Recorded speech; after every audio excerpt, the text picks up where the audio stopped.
ಕಾರ್ಯಕ್ರಮವನ್ನು ಉದ್ದೇಶಿಸಿ ಮಹಾಲಕ್ಷ್ಮಿ ಲೇಔಟ್ನ ಜನಪ್ರಿಯ ಶಾಸಕರು ಮಾಜಿ ಮಂತ್ರಿ ಬೆಂಗಳೂರನ್ನು ಅಭಿವೃದ್ಧಿಪಡಿಸಿದ ಕಾಂಗ್ರೆಸ್ ಸರ್ಕಾರಕ್ಕೆ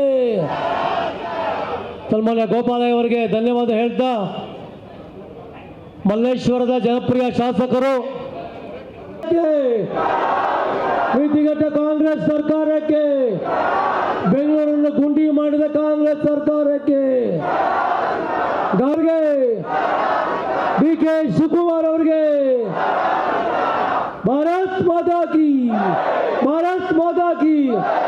ವಿರೋಧ ಪಕ್ಷದ ನಾಯಕರು ಮಾರ್ಗದರ್ಶಕರು ಅಂತ ಆರ್ ಅಶೋಕ್ ಅವರು ನಿಮ್ಮೆಲ್ಲರ ಉದ್ದೇಶದಲ್ಲಿ ಮಾತಾಡಬೇಕು ಅಂತ ಕೇಳ್ತೀವಿ. ಭಾರತ್ ಮಾತಾ ಕಿ. ದುರಾಡಳಿತದ ಕಾಂಗ್ರೆಸ್ ಸರ್ಕಾರಕ್ಕೆ, ದುರಾಡಳಿತದ ಕಾಂಗ್ರೆಸ್ ಸರ್ಕಾರಕ್ಕೆ, ಗುಂಡಿ ವಾಕ್ಯಗಳನ್ನ ಕೊಟ್ಟ ಕಾಂಗ್ರೆಸ್ ಸರ್ಕಾರಕ್ಕೆ, ಗುಂಡಿ ವಾಕ್ಯಗಳನ್ನ ಕೊಟ್ಟಿರುವಂತ ಕಾಂಗ್ರೆಸ್ ಸರ್ಕಾರಕ್ಕೆ,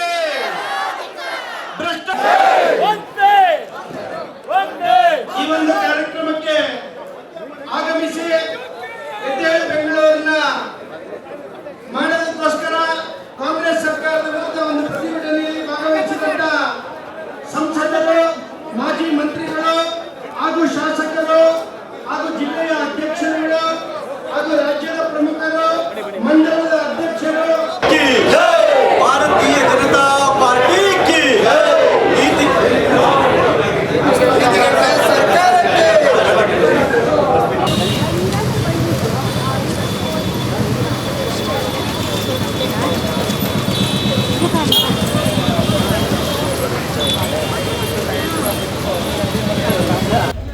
ಬೆಂಗಳೂರು ನಗರವನ್ನ ನಿರ್ಲಕ್ಷ್ಯ ಮಾಡುವಂತ ಕೆಲಸವನ್ನ ಕಾಂಗ್ರೆಸ್ ಪಕ್ಷ ಮಾಡಿದೆ ಅನ್ನೋ ಮಾತನ್ನ ಈ ಸಂದರ್ಭದಲ್ಲಿ ಹೇಳಲಿಕ್ಕೆ ನಾನು ಬಯಸ್ತೇನೆ.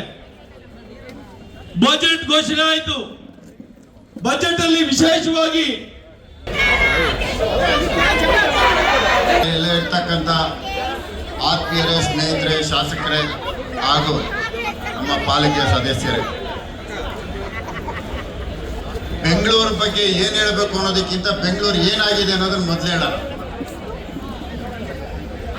30ನೇ ತಾರೀಕು ಒಳಗಡೆ ಗುಂಡಿ ಮುಚ್ಚಬೇಕು ಅಂತ ಆದೇಶ ಕೊಡ್ತಾರೆ. ಮುಚ್ಚೋದಿಕ್ಕೆ ಸ್ನೇಹಿತರು ಗೋಪಾಲಯ್ಯನವರು ಬಂದಿದ್ದಾರೆ, ಅವ್ರಿಗೆ ನಾನೇ ಸ್ವಾಗತ ಮಾಡ್ತೀನಿ. ನರೇಂದ್ರ ಬಾಬು ಅವರು ಬಂದಿದ್ದಾರೆ. ಗುಂಡಿ ಮುಚ್ಚೋದಕ್ಕೂ ಸಹ ಗುತ್ತಿಗೆದಾರರಿಲ್ಲ, ಗುಂಡಿ ಮುಚ್ಚೋದಕ್ಕೂ ಸಹ ಇವತ್ತಿವರ ಹತ್ರ ಹಣ ಇಲ್ಲ. ಗ್ಯಾರಂಟಿ ನ್ಯೂಸ್, ಸುದ್ದಿ ಖಚಿತ, ನ್ಯಾಯ ನಿಶ್ಚಿತ.